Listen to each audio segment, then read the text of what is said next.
Ilang magulang at volunteers nakiisa sa pagsisimula ng Brigada Eskwela ngayong araw, August 14. Narito ang report ni Hazel Alviar.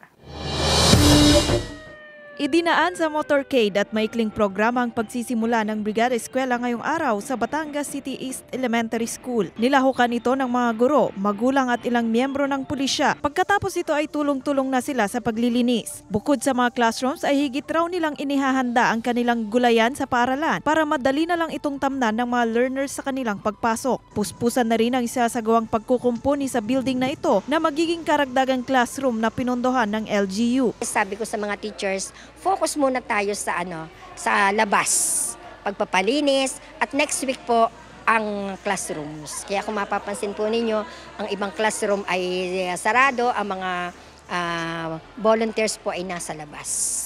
Isa si Nanay Lisbeth sa maagang nagtungo sa paaralan para sa Brigada Eskwela. Dala ang sariling walis ay nakiisa siya sa paglilinis sa paligid ng magiging classroom ng mag-grade 3 niyang anak. Para makakapaglinis ang paaralan at ito ay ginagawa namin para din sa aming mga anak. Hindi.